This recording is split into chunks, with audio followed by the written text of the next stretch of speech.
The Agenda with Steve Paikin is made possible through generous philanthropic contributions from viewers like you. Thank you for supporting TVO's journalism. Tonight on The Agenda. Look, sometimes you have to make a decision. If you can't afford to do both, you have to make a decision of what is a priority. And that's just what it is. Then, later tonight. I'm wanting to invite my mom and all the moms and dads and grandparents out there to say, you want things to be better for your kids and grandchildren. That's not the legacy that's actually being left in a whole range of ways.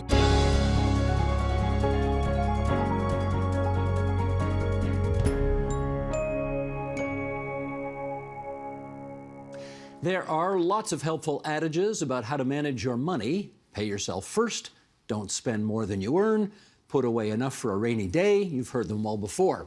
But even better, say those in the know, make a personal budget and stick to it. Advisors say, I see heads nodding here already, advisors say it's amazing how many people don't do that.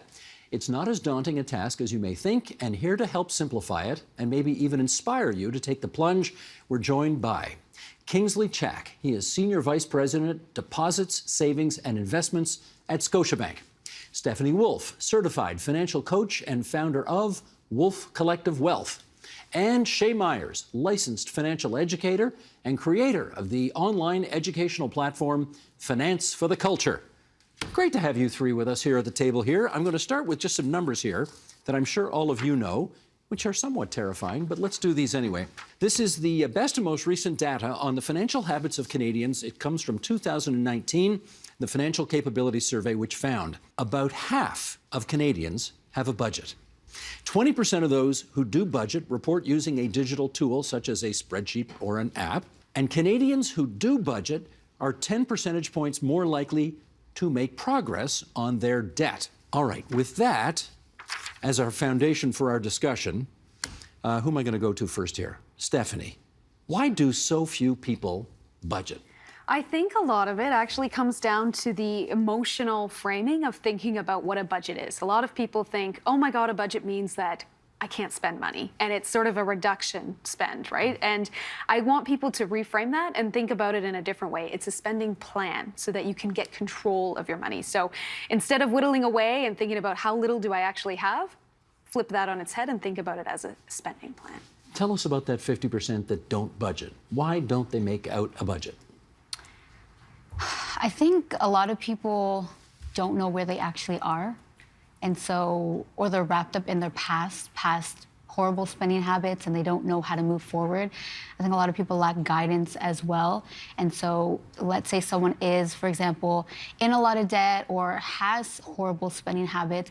They don't really know the first step to move forward, and so they just avoid it altogether. What do you say?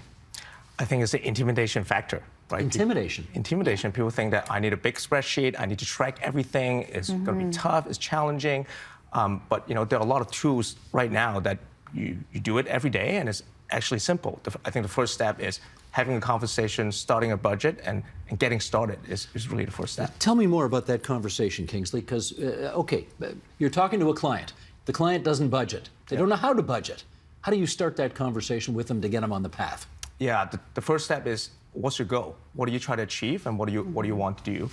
Once that is defined, then really looking at your spending pattern, right? And so nowadays, at Scotiabank and a lot of other banks have personal tools in your mobile app that help you to look at your spending, and they automatically categorize it, so you don't need to. Every spend, you go to your phone and lock it down. You don't need to do that anymore. Every month and every day, you can look at how much you have spent, and making those simple and easy to follow. We talk about only 50% budget. How many people actually stick with the budget and follow through? Probably a much lower amount. Right. When you're talking finance for the culture and you want to get people on a budget, how do you start? How do I start? So I get to know them. I get to know what their current spending habits are. And I also, just like you said, goal setting as well. Like, where are you and where do you want to go? So I do something called a financial analysis where I look at their cash flow. So what is coming in on a monthly basis and what is going out. And those numbers should have some relationship to one another. yes. Yeah. And also, if they have disposable income at the end of every month, where is that going, or how can we properly allocate that? And then if they don't, like if they're in the red, we need to look at their expenses, right? Like, are you overspending in some area? Or honestly, sometimes the cold, hard truth is that you need to make more money. But the financial analysis is going to reveal all of that. Gotcha. Stephanie, how does the conversation start with you? Well, for me, I think it comes back to the relationship. I think money is a very emotional topic, and we were sort of alluding to that just a couple of minutes ago. But I think starting with what's important to them first. I think defining, we talk about the goals, but I think it's understanding what your relationship is with money. And if somebody does have money behaviors that maybe don't sound very healthy. Like what? Maybe overspending, perhaps in areas where they shouldn't be. Identifying those triggers. What is driving the emotional feeling for you to want to overspend in certain You areas? have that conversation. I do. So that's you're more psychologist than banker at that point, aren't you? Before you even get into the money conversation, I think it's really important to define what your values are and what's important to you before you set those goals, because it becomes too black and white and it can be a little bit difficult to make that emotional change. It's about those tiny habits, right? Okay, tiny habits. Shay, how do you tell somebody you don't have the income to be spending $8 a day on lattes, so stop it? So the financial analysis will reveal that. It will literally say, based on your income, based on your expenses, this is how much you have at the end of every month, or this is how much you don't have. And I like balance. I want people to enjoy balance. So focus on your financial goals, but also enjoy life. But I made a TikTok about this the other day, honestly, and I said, look, sometimes you have to make a decision. If you can't afford to do both, you have to make a decision of what is a priority. And that's just what it is. I do bring a bit of tough love to, my clients, because I want them to see, like, a change has to be made. And sometimes the answers are literally, like you just said, black and white. And so if it is a situation where you can't afford to have Starbucks every single week, you probably already know that, but I'm just here to tell you it again, and then also provide you with the backup of the numbers that you can't do it. At least not right now. Well, okay, Kingsley, money is, how do I put this? Money is still, in many respects, one of those taboo subjects in society, right? We're not supposed to ask anybody how much money they make, and we're not supposed to ask people how much they paid for that house or what's your rent, or there's lots of stuff we don't talk about. Should we try to do something about that and make money less taboo a topic? Yeah, I think, as Stephanie said, money is very emotional, right? It's very personal, but at the same time, it's also facts and numbers, right? And I think, starting with a budget, the first step is really be honest to yourself and talk about this. And when you talk to an advisor, those conversations are private and you have your privacy protected. But it could be sometimes uncomfortable, but that's kind of the intimidating factor a little bit in terms of, it's not comfortable, I don't want to talk about it, and taking the first step to reach out to someone and having a conversation, or you even look at your expenses last month and just looking at it and see where you spend. I think those are one of really good first step, and people should feel more talking about it and talk to your friends about it. I have conversation with my friends and say, hey, how do you save money? What are you seeing? And those discussions. You ask your friends how much money they make? Not explicitly, but we do talk about right now. I think a lot of Canadians' mind is inflation, right? Groceries prices are going up, rent is going up, and it's tougher and tougher. We talk about that. We talk about how do you plan to save your money? Where do you invest money? How much of your percent of your income that you're putting on saving? How much you're spending? So in percentage term, you don't need to think about the absolute number. That makes the conversation easier. And people know those numbers? They can talk about those numbers off the top of their head? Sometimes. Right? And so, I have friends that will know, we make a plan and save 20% of our income, right? And so that was, maybe I need to think about, is it 20%, 25%, what is right for me? And all those are very personal. Shay, can you actually have that conversation with your friends, as in, how much money do you make? How much are you saving? How much are you spending? Can you ask those questions?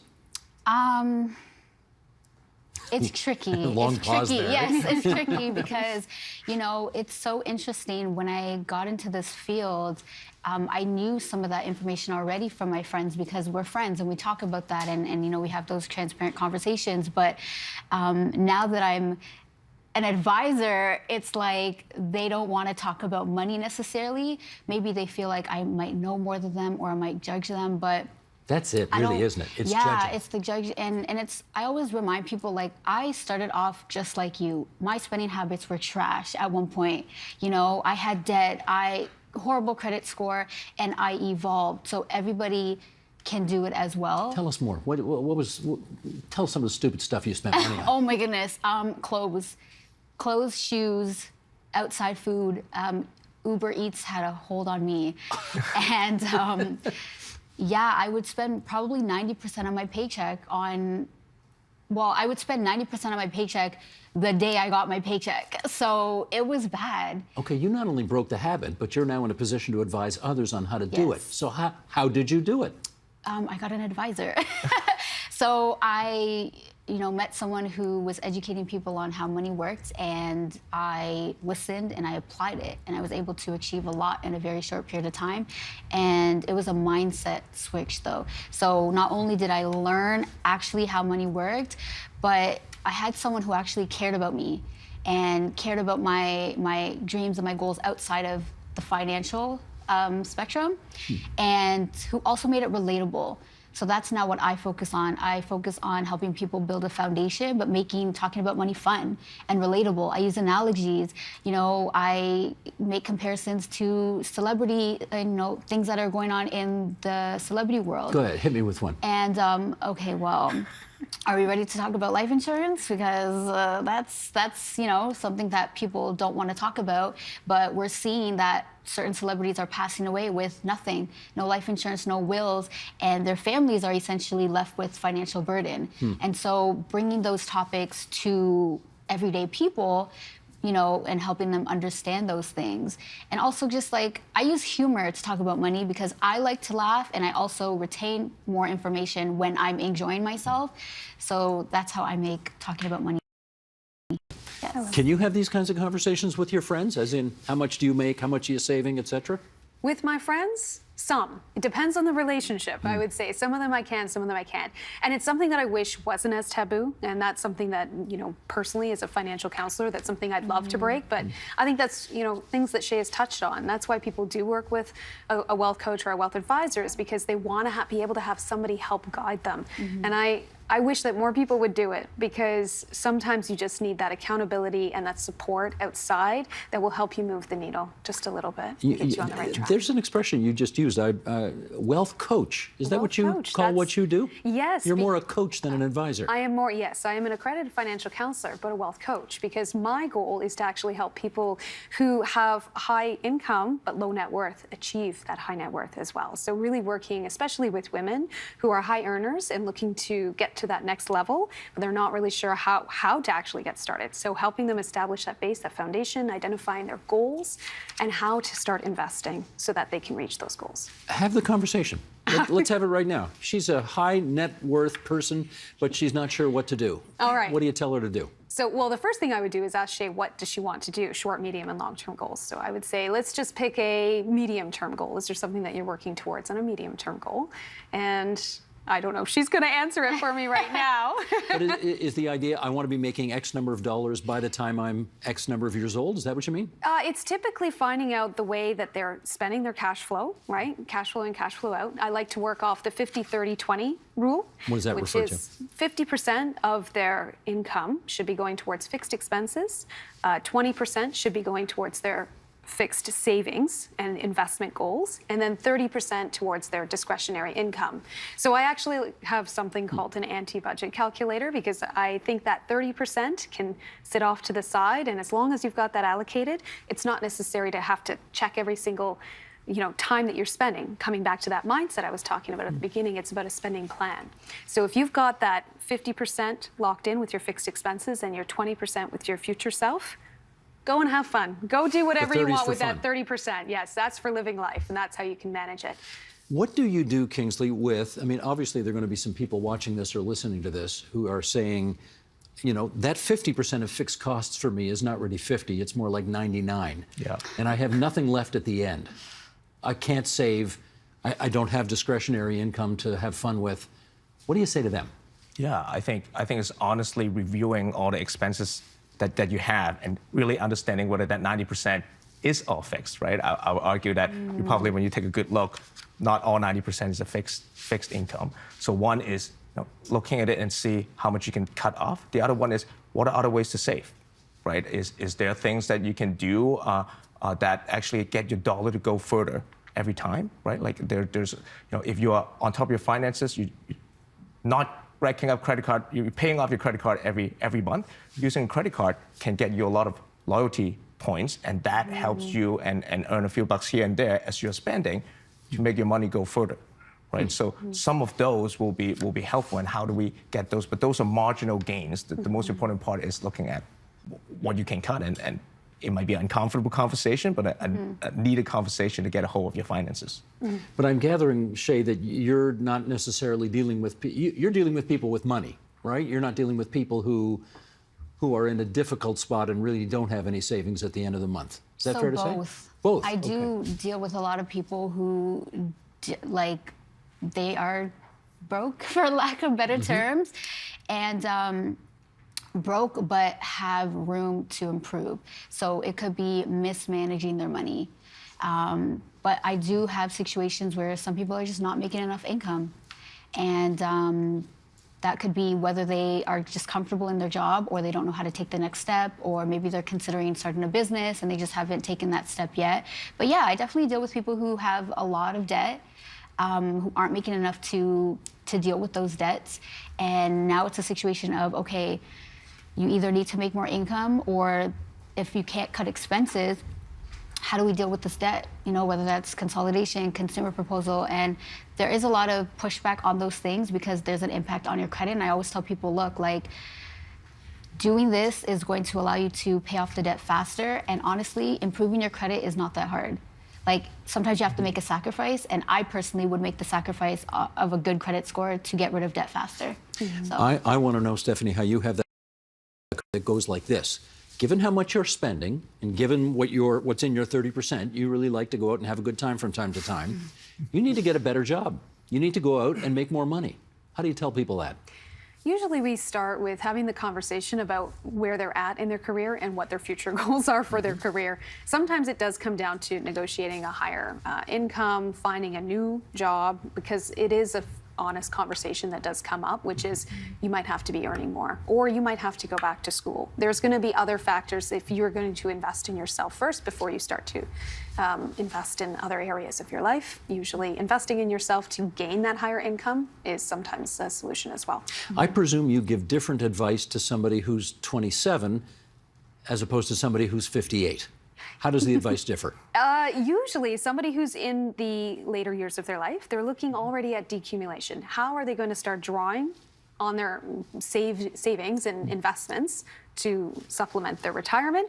And those who are in their early 20s or mid 20s have the entire years ahead of them to start building that wealth. So they're in a very good situation. I always say, you know, it's just start today. Just start today, no matter what, because time is on your side when it comes to investing. That's what I want to know. How do you convince a 27-year-old that someday, 50 years from now, you're going to want to retire, maybe 40, you're going to want to show them the numbers. You want to retire. You just show them the numbers. Show them the numbers and how much compound interest can really make a beautiful difference. thing, isn't it? I love it. I love it. And you really can convince a 27-year-old to put a little bit aside and save every month? Usually the women that I'm working with, yes, they see the potential in the future, and they're typically high achievers, and they're looking for that next level. Yeah. Kingsley, inflation, thankfully, is starting to get down a little bit, but it's certainly the highest it's been in 40 years. How do you advise people to navigate around the inflationary times in which we live? Yeah, it's a challenging environment. We're seeing headline news on groceries, rents, all going up. I think in a high interest rate environment, the number one thing is reduce your debt, right? Because you're being charged interest on those debts, so every dollar go into reducing that debt is important. I think second of all is, you know, investing in your future, like Stephanie said, right? Like if you are with a employer and they do co-investing in terms of a dollar that you put in, they put in another dollar to invest in your future, maximize that, and that's going to help you to build the fund in a few later in life. And lastly, is also how do you set up a rainy day fund, right? On average, 3 to 6 months of your income, and set it aside in case something happened. You have some financial buffer to help you to get through that, right? Like, so those are the three things. Okay, I saw some numbers not too long ago that said something like 80% of Canadians don't have a rainy day fund. That if they get hit with a disaster, 80% of people don't have 3 to 6 months income sitting in a bank account ready to help out. How do they start?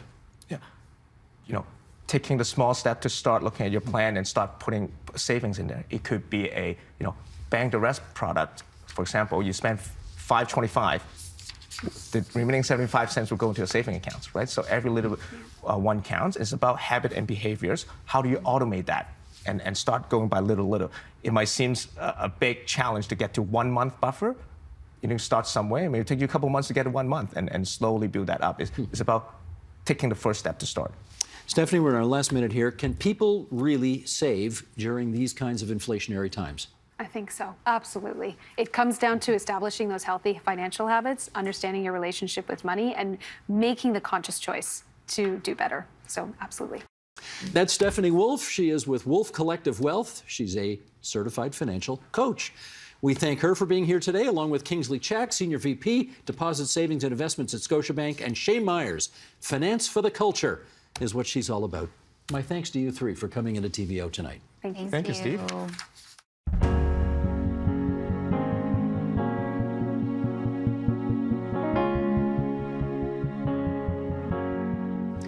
If you want to get people of a certain age hot under the collar, just say, baby boomers didn't pay their fair share of taxes.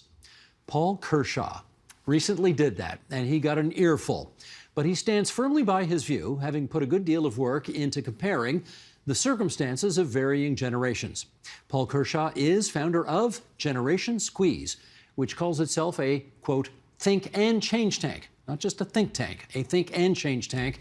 He's a professor of public policy at the University of British Columbia, co-hosts the podcast Hard Truths, and he joins us now here in the studio. Great to see you again. Thanks so much for having me back. Not at all. Let's start with something that, I think you might have written this in the Globe and Mail. Here we go. Sheldon, put this up if you would. Finance Minister Chrystia Freeland emphasized the need for fiscal restraint in her recent budget, but that's not what she delivered in a budget which includes $132 billion in deficit spending over the next 5 years. This adds about $6,100 in government debt for every Canadian under age 45, most of which pays for spending used by the aging population. Okay, explain that last part to us, the notion that a disproportionate share of the debts being currently incurred are going to be paid by younger people. Yeah, and toward an aging population. I think that was the key point I was making in that part of the Globe and Mail article. So if we look in the fine print of the federal budget, which is what I make my business doing as a policy professor, you can see that old age security over the next 5 years is going to grow by a whopping $86 billion of new spending. Spending on the Canada Health Transfer is going to go up by about $50 billion. Around half of that is going to be used by the 19% of the population over 65. When you put those two things together, it comes to about $110 billion. And that means that of the $132 billion in deficit spending, we've probably lost everyone with my math exercise right now. I'm impressed that you're keeping all these numbers very cogent, so good for you. Of that $132 billion in deficit spending over the next 5 years, 84% of it, the vast, vast majority of it, will go to spending used by people that I love, like my mom, and all of the aging family members in our lives. The spending on that demographic in and of itself isn't the problem. The public finance that is giving rise to routine deficits, having a conversation about fiscal restraint, but not understanding what's making that impossible, that is creating a big intergenerational tension. Doesn't your mother need that money? Absolutely. My mom needs and deserves to have a financially secure, healthy retirement. So what's the problem? The problem is that on the watch of my mom's demographic and a baby boom demographic, we didn't have the hard conversation about what does it take to pay enough in taxes during your working years to cover the costs for retirement income and medical care you're going to later want to use. And here's how I know. So when baby boomers came of age in the mid-1970s, there were about 7 working age adults for every retiree. Today, there's 3.3. Now, that wouldn't have been a problem if we designed our tax system to say, oh, during your working lives, we're going to collect from you all the revenue you're going to need to prepay for what you'll later use. But that's not how Canada's policy works, with the exception of one very important policy, the Canada Pension Plan. In the mid-1990s, our governments recognized, this baby boomer bulge that we call, it's a real thing. It's going to pose some challenges. Prior to the 90s, we paid for our pensions and our medical care just as the country incurred costs. So when there was relatively few retirees relative to workers, you could keep taxes low because lots of workers, not a lot of people using retirement income and medical care when we're most fragile later in our lives. But in the 90s, people had, that's going to bankrupt the Canada Public Pension Plan. And they were right. So they actually increased in the mid-90s by 65% what workers had to pay for benefits they would later draw down. But we didn't. We didn't do that for medical care, and we didn't do that for old age security. So we're still using a lot of services in the boomer generation and sending the bill to our kids. That's exactly right. These are important policies, important services to use. An older demographic deserves them, but we haven't had the conversation with them saying, you didn't prepay enough for what you're now wanting to use. And unless we make some adaptations asking, especially an affluent component of the older demographic, to start contributing more, there is absolutely no way we are not going to leave unpaid bills to your kids and grandchildren. Is that the same thing as saying boomers are not living within their means? Well, that headline came about because when I started talking about the idea that boomers haven't paid enough taxes for what they want to use, I did get some vitriolic emails. You don't say. I did, and it started off with a bit of swearing. But when we move beyond the swearing, the line that the person said is, I've never taken a government handout. I live within my means. And I'm like, well, let me just show you what's happened on your watch in terms of government debt. And government debt, so boomers came of age in the mid-1970s as young adults when for every person under 45, there was about 10 grand in government debt. If you flash forward to today, there's over 50 grand. Now, there's some reasons why we should massage those numbers, but it is safe to say that on the watch of baby boomers, government debt has tripled at the per capita level when compared to the past. And that is got to be a clear sign that, maybe we organize politics around earning our vote by saying, we're going to offer you more, but not having the hard conversation about how are we going to pay for that? Haven't we always done that? The generation of today always uses services and sends the bill to the next generation down. Isn't that true? That is true, but that's why the boomer bulge matters so much. The demographics here are the big challenge. The fact that in the mid-1970s, there were 7 working age adults for every retiree, and now there's barely 3. This is a really big demographic challenge because we didn't do what we did later in the 90s, where we said, oh, we're going to have a larger demographic of older people needing to draw services. And so we have to make sure they pay enough for what they're going to want to use. We never said that. And so if we'd had the same number of workers relative to retirees every decade, there'd be no problem whatsoever. But we call them a baby boom for a reason. It's not as if we're surprised by the fact that this large group of people is working its way through their life cycle. And so we didn't prepare. And I'm not out here to be mean about that. I'm certainly not trying to shame an older demographic. I'm wanting to invite my mom and all the moms and dads and grandparents out there to say, you want things to be better for your kids and grandchildren. That's not the legacy that's actually being left in a whole range of ways, whether it's public finance or housing or climate change, but there's still time. Let's pick up on housing. Sheldon, top of page 2. Can you bring up this chart, please? This is net wealth in housing in Canada. And for those who are listening on podcast, we'll just describe, we're looking at a chart here. It's got 4 bars. And if you go back to 1977, the amount of wealth that those under 45 and those over 55 had in their homes, about the same, essentially the same. If you flash forward, as Paul likes to say, to 2019, you find a huge gap. Those over 55 now have 58% of their income in their principal residence, whereas those under 45 make up only 21% of it. It is a huge gap. Yeah, can I just refine that a little bit? Please. So, in other words, of all the housing wealth that is out there today, about 60% of it is owned by those 55 and older. It used to be about 40%. And back in the day, you had a younger demographic having about 1/3 of the housing wealth. Now they have barely 20%. How did that happen? Exactly.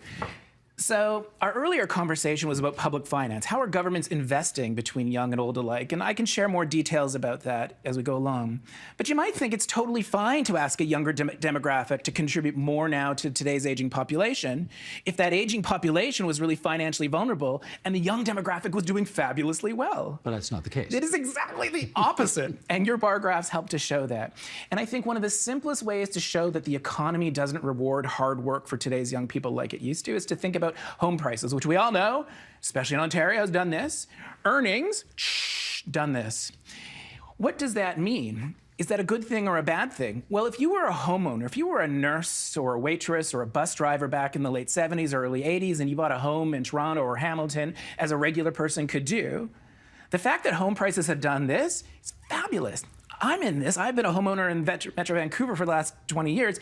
I've gained $1 million in just the last 4 years alone. There are many people in Toronto and Hamilton and in London and so on who can make that same observation about gaining housing wealth. So that's increased affluence for an older demographic, pushed many sort of middle-class people into the more affluent categories.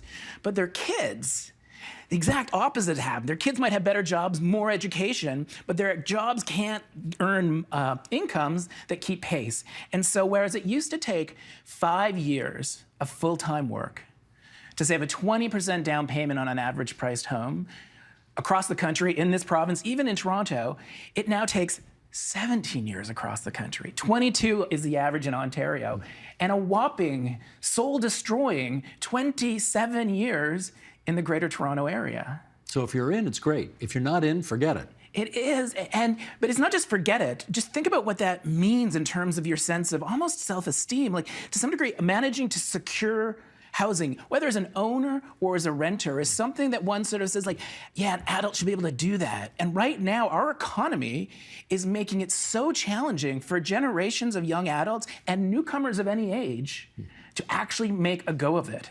Every generation, though, thinks it's hard done by. Do you think boomers understand that if you look at it objectively, they're not so hard done by as a group? Yeah, I think that that's one of the challenges of the generation squeeze work. When we started, we were more oriented around trying to bust myths for younger people. You're not struggling because you drink too many lattes or eat too much avocado toast or you have that cell phone. We were showing that the economy simply isn't rewarding hard work like it used to.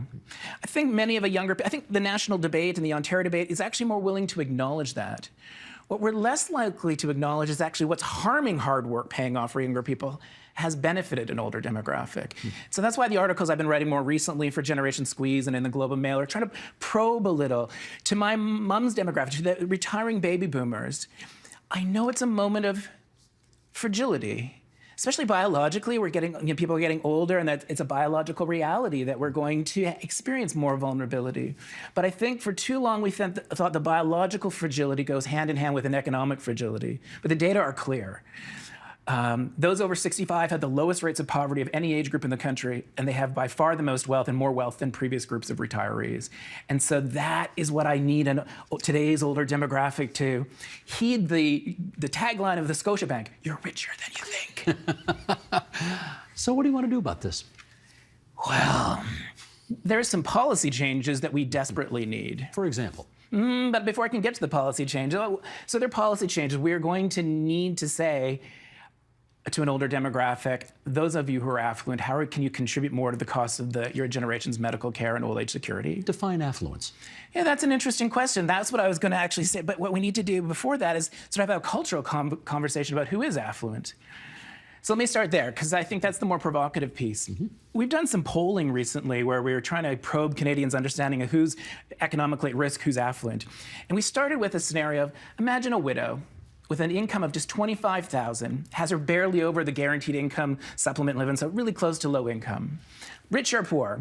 Oh, that sounds poor. She lives in a home that she owns outright, and it's worth $1 million. People were not so sure now. Imagine the home's $2 million, which is not uncommon in the Toronto area or Hamilton area. And like, oh no, that person's rich. Then we swap it around and say, imagine a young lawyer making $200,000.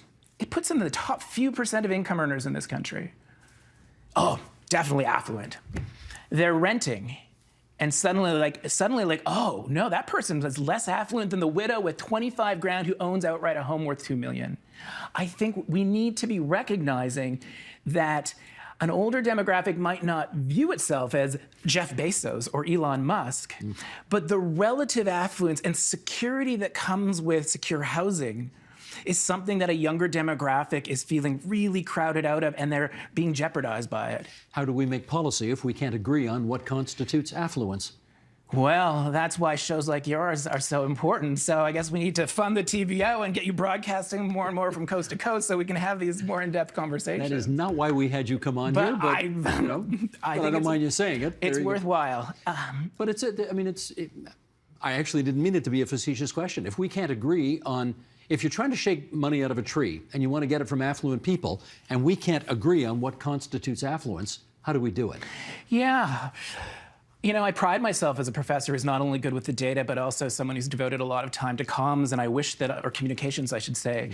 I think this is a challenge. I think it's going to involve some important storytelling and observations, and I tend not to focus a lot on homelessness, but let me bring a story from British Columbia. Your listeners might have seen recently that we had police officers and garbage trucks go down one of our streets in the poorest neighborhood in the country. And we were removing the tents that people were using to sleep on the sidewalks, because this is the part of the population that is most harmed by housing unaffordability and literally do not have a actual structure to sleep in under other than a tent at night. And I find myself at this stage struggling to figure out, why is this happening when in that very same city we have created more housing wealth there than perhaps anywhere else on the planet. And you could say much the same thing about the GTA and the level of homelessness that you experience here in Ontario in our city centre. And so I think to some degree, there's going to, you might be a left of center person and say, I want to protect those who are vulnerable and I'm going to care for them. You might be those who are like, I don't buy that argument. And it's like, I want to be more self-serving. Like, if we lock out an entire generation of younger people who then are out, you lock out the rich lawyer from home ownership and they're competing for the rental that the middle class would have used in the past. The middle class go and find the rental that the blue collar worker would have had in the past. The blue collar now goes use the social housing, and the social housing isn't available for those on the street. Like, it trickles down in an incredibly harmful way, or cascades, I should say, not trickles. But that can create a great deal of strife. I know people right now on the Toronto subway are feeling unsafe because of increased levels of violence. You can see that increased level of violence and unpredictability in a range of places. That is because our economy is not rewarding hard work for a younger demographic, newcomers of any age. And so when we have less economic security, you are going to get more crime, more ill health, more friction between groups. And let me take it back to where we started. I just said that our current system of old age security and medical care depends on the largesse, the kindness, the generosity of a younger demographic to pay more in taxes for their aging parents and loved ones than those aging parents and loved ones had to do, and take on larger deficits at the same time. If we're going to ask that of a younger demographic, it's likely only to be sustained if that older demographic says, I understand on my watch, maybe the legacy isn't entirely what I meant to leave. Can I tell you a political reality, though, which I don't have to tell you because you know it already? But tell me so that we can lament it. Let's have it out anyway. Older people vote, younger people don't. Look at politicians respond to political pressure. Older people vote, younger people don't. What are you going to do about that? Crawl under your table and cry? I don't think that's going to help not an matters. option. Okay, so now there's two ways. So if you go to the Gen Squeeze website, gensqueeze.ca, you'll see one of the things we're interested in is rejuvenating democracy. And so as we tell hard truths to an older demographic, we also tell hard truths to a younger demographic. Politics responds to those who organize and show up. We are less likely to use our organizing to show up at the ballot box. It is no surprise that politics is then slow to acknowledge these intergenerational tensions.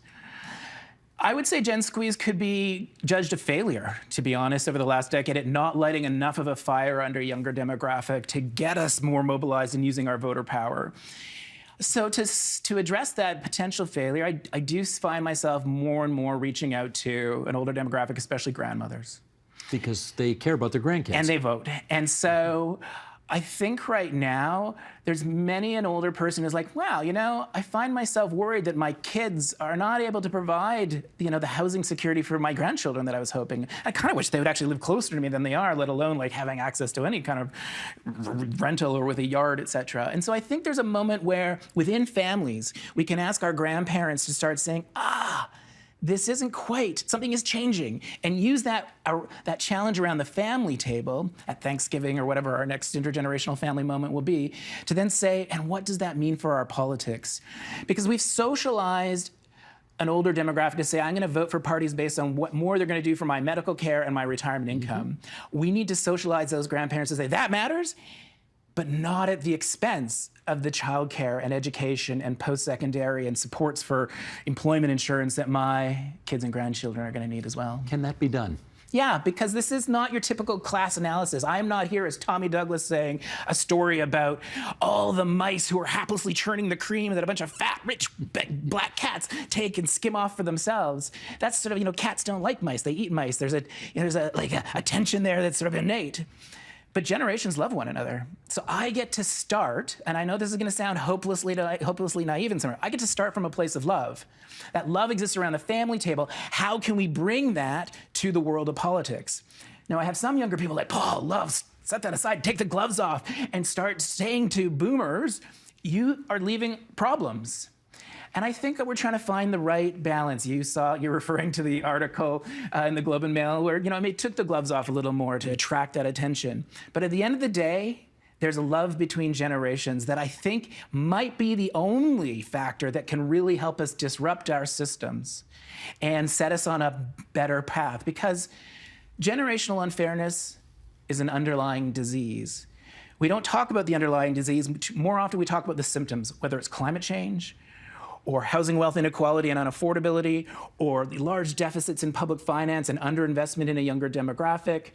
Those are all symptoms of this generational unfairness as the underlying disease. We need to turn our attention to that, because if we vaccinate that underlying disease, we can preserve what Canadians hold to be sacred: a healthy childhood, an affordable home, a healthy home, and a healthy planet.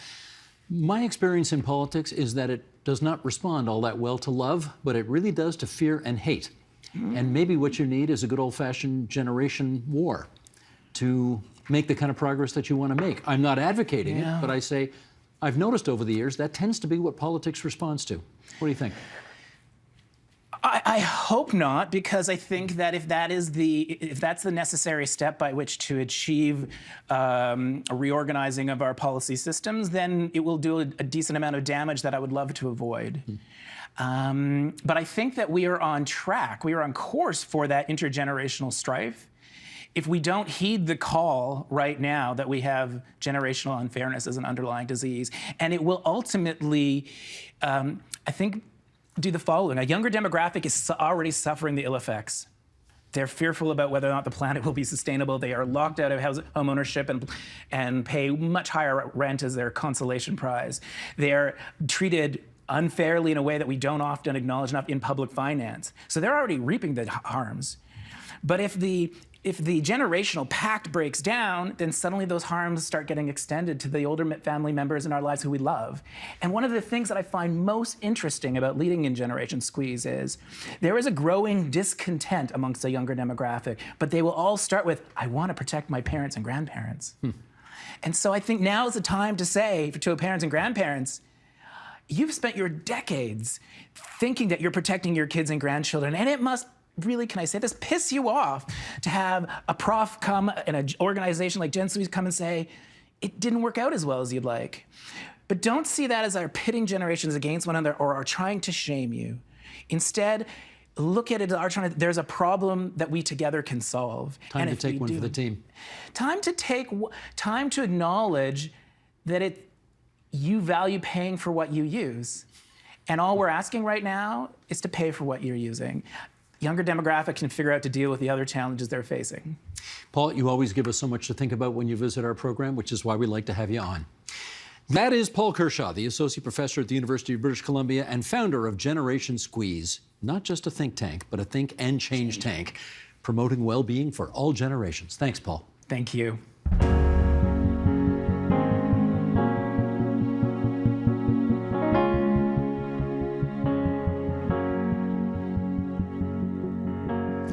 As interest rates cranked up last year with 7 hikes by the Bank of Canada in 2022 alone, it could be hard to figure out whether that or inflation was worse for your bottom line. Together, they meant rejigging or totally rewriting the household budget for many people. Certified financial planner Shannon Lee Simmons has seen it all as founder of the New School of Finance. Her new book is called No Regret Decisions: Making Good Choices During Difficult Times, and she joins us now with some advice. Great to see you again. Thanks for having me. Yeah, nice to have you back here. There are many economists, of course, warning that we're about to have a recession any day now. Yes. Who knows? But based on what you hear and talk to your clients about, how worried are they? Very.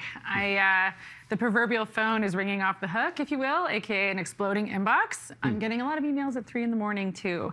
And that is, I say that, it's telling, right? People are up in the middle of the night worrying about this. I'd say that the worry is twofold. So one, what's happening today and how am I going to do this? And then the anxiety about what's coming down the pipeline and the uncertainty around that. And we hear the R word, right? We hear recession. You don't even want to say it. Right, I know, jinx it. We hear the word, and of course, it's impossible not to say, well, what happens if that happens to me, to my job or my partner's job? Like, what do we do then? And so I'm really feeling the uncertainty of that. Let me just push a bit on that. You're really getting emails at 3 in the morning from people? Yeah. I'm not kidding. Like, and I use that as a barometer for how people are feeling about stuff. So I'll open my computer in the morning and I can see the timestamp, and there's questions like, I just had this thought, or even sometimes some more vulnerable than that, right? My mind is racing, I can't sleep, LOL, it's 3 a.m., you can tell, like this kind of thing. And the questions, if I was to kind of do an anecdotal, test of what that question is, it's often about, things are hard right now, and we don't even have it hard. So what happens if the worst happens, which is a loss of a job, from a recession or something like that? So the anxiety about what happens if I lose a job is so real right now for people, and it's keeping them up at night, in my anecdotal experience anyways. Now, I know you don't have a PhD in economics, but that doesn't stop you from giving advice to people. But the only reason I put that on the record is that do you have you've been at this long enough to know that you have a spidey sense about when recessions are coming. Do you sense one is coming? I don't know that we'll get the technical, recession maybe that you by definition would have. 2 consecutive quarters of negative growth. That's right. I have seen the swaths of layoffs. I mean, those people are in my office and they've been coming since the start of those tech layoffs last year. And so what my spidey senses are saying are that people are talking to me saying, even at my job, we're on a hiring freeze. We're on a wage freeze, where all the perks have been cut back. So there's no more this, there's no more this. So what that is telling me anecdotally on the ground is that, okay, well, companies on the higher up level are preparing. They're not sure what to expect either, but everyone's kind of looking at the situation saying, do we need to take action? Do we not need to take action? You know what makes it confusing, though, for me is that the deficit for the province of Ontario came in this past fiscal year, half as big as they thought it was going to be. Like, those are positive signs. They are. And yet you hear people constantly saying, I'm worried about a recession coming. Why? I think sometimes the talking about it, honestly, there's like a self-fulfilling prophecy a little bit that can happen sometimes. And I think we're human beings. We can't help but internalize things. This might happen to me. This might happen to my household, my kids. What does that mean for me? It's the fear, it's anxiety. So, you can hear a stat like the deficit wasn't big, but that doesn't mean that my boss didn't say we're on a hiring freeze yesterday. Right. And that doesn't mean that I'm not scared because my grocery bill has gone up 3 times in the last, from what I usually would buy. And so that sounds like positive news that doesn't translate onto the kitchen table discussion. And I think that's the difference. When you're giving advice to people, you're obviously giving them different advice in a world where interest rates are next to nothing versus where they are today. How does the advice differ? Wildly. My colleagues and I laugh about things we used to say. We're like, oh, that was a knee slapper back then.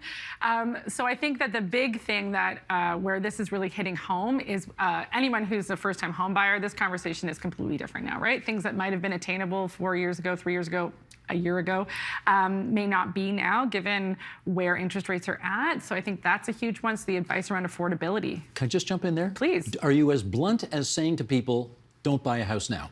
I have always been blunt when things put people at risk. So yes, I found I ran into that situation less in previous times. So the frequency, and this may not even be for first-time home buyers. I'm also feeling this with people who are home buyers, but they were wanting to maybe renovate, or maybe they wanted to, this is a very privileged thing I'm about to say, but like they wanted to use the equity in their home to buy a second property or buy a recreational property. Like those dreams are on hold. Those things are paused. Don't do that now. It is, well, or do it, and here's all the other things you have to cut out of your life to make room for that. So is it worth it to you? And a lot of the conversations I'm having right now are that coaching side of things that I do, which is, okay, you can do this. The math is the math. I mean, if money was that easy, we'd all just be saving perfectly every month, wouldn't we? But it's like, are you willing to give up X, Y, Z? Including sometimes now the conversation is like including your RRSP contributions and like your retirement savings. Like that's what's at stake right now. We're not talking about like trimming the fat in your budget. Like, oh, maybe I can't get that delivery food come in. We're talking about like, are you willing to like not save for retirement to do that goal? And so the stakes feel higher. I think that's what the interest rates and the inflation have done, is it's raised the stakes of everyday conversations and decision making. So it's a real shift in the advice that we were saying before. And the big nerdy joke that we also make is like, if I had $1 for every time someone said like, do I pay the mortgage or put it in the RSP? I would be a very, very wealthy woman, and I wouldn't have a mortgage. But I think that has shifted too. So before, when your mortgage is like 1.75 and your investments and you have a high enough income to make an RSP contribution worth it for the refund and the taxes, and the trajectory of your investments looks good at like 6%, it's really hard to make the argument to take the money and put it on the mortgage. And that has switched. So now with people renewing at higher rates coming down the pipeline, and volatility in the market that terrifies them at 3 a.m, maybe there's an emotional benefit as well as a financial benefit to like putting things on the mortgage. Are you ever as blunt to say to any of your clients, you need to sell your house? I have said that, but I would never say you have to, because it's not my decision fundamentally. But again, a lot of what I do is map out what life looks like if you don't make this hard decision. And that alone, seeing the outcome of it, is sometimes scary enough for someone to say, I think we have to do this. And then I'll say, I see why you made that decision, and I agree, because this trajectory is scary, and it's scarier maybe than staying in the house and waiting out whatever's happening. So a great example of that is like, somebody loses their job that's they're in their 50s, they still have a sizable mortgage, they don't really have a lot at save for retirement, they lose their job, it was a very high paying job and they cannot replace that income. They get another job, but maybe they went from a very high income, like 150,000, and now they can only get in at like, half of that. And so the whole trajectory is different, and the mortgage is still big, and now it's expensive. Your job is to get them to see the real picture. That's right. Well, as you do that coaching, it sounds like one of the things that you are a real stickler for is reducing the amount of fear and uncertainty as to the extent that you can with your clients. A less afraid client is a better client for you. Absolutely. I don't know that I've ever been asked that, but yes, it's true, because I think that what's so scary about money is the uncertainty. Yeah. I think that's what makes it scary. You must have people who are, look, I know you want everybody to save. Everybody wants people to be able to, pay yourself first, right? Isn't that what the wealthy barber said? Pay yourself first. You must have clients who've said, look, at SLS, I have looked through my ledgers 12 hours a day. I can't save right now. What do you say to them? I say, okay, that's the facts. So maybe we're just gritting and bearing through this time in our life right now. It depends on the severity of that, right? So someone who says, I can't save right now, but maybe once inflation, I wouldn't knock on wood there, comes down. Well, it's coming down. Yeah, it is coming down, and like, in a sizable way, and the cost of food goes down. And then maybe when you renew in a few years, that would come down to like, as these things, as the pressure cooker kind of chills out a little bit, we can open up again. So are we looking at a life of not being able to save, or are we looking at 20 months of not being able to save? Big difference. Huge, massive difference. And so what I'll often do at that point is say, okay, if it's just a short time period here, let's map out what the opportunity cost is for you. So we'll map it out, and then I'll show them like, this amount of money that you would have put into your RSP or whatever is not going to make or break your retirement security. You are not in a situation of a have and have not because you took a pump the brakes for this short period of time versus someone who's about to make a decision to buy a house they can't afford at all and not be able to find the money like indefinitely to save for retirement. And that's the big difference, is like short term or long term. Are we in a crisis or is this a lifestyle? And that'll dictate, you know, how scared they are and how scared I am. Gotcha. Last minute and a half here. Let's figure out what advice you're giving people as it relates to the stock market. Usually when there's a recession, the market crashes, right, or at least, you know, loses a lot of points. So what kind of advice are you giving on that front? I think it would be the same as I always have, but I think I'm very careful on how I would phrase it in these, and really making sure people understand it. So again, when things are in a bull market, like, oh my God, the amount during the pandemic when things were just taking off, I think that when I used to say to people, okay, make sure that these are long-term assets, okay, not short-term. We don't want to be putting your down payment fund into anything that you need in the next year and a half. I would get some eye rolls, right? Because when things are popping off, everyone has a really high risk tolerance in a bull market. And I would often say to people, you know, you don't really know your risk tolerance until you face a bear market. But if this is a first-time investor or someone who's only really had positive returns over the last decade, it's hard to make that claim, right? People would eye roll for real. So it's the same advice always, but now I think people are listening, like really being sure that you are not investing anything for the short run in the stock market, nor should it have ever been. And then also, if it is a long-term asset for retirement, then like keep calm and carry on. So this is a bump in the road. It's a completely normal part of investing. And often I'll show, you know, historical facts just to make people feel calm, that it's not that they're just throwing their money into and lighting it on fire, you know? So even if, like, I look at all the people in 2007 who maybe you invested your whole life savings and then boom.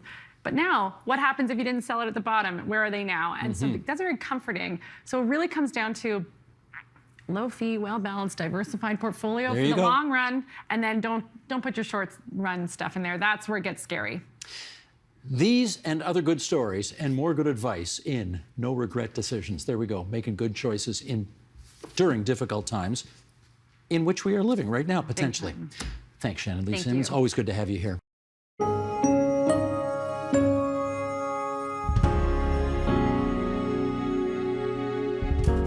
Monday on the agenda.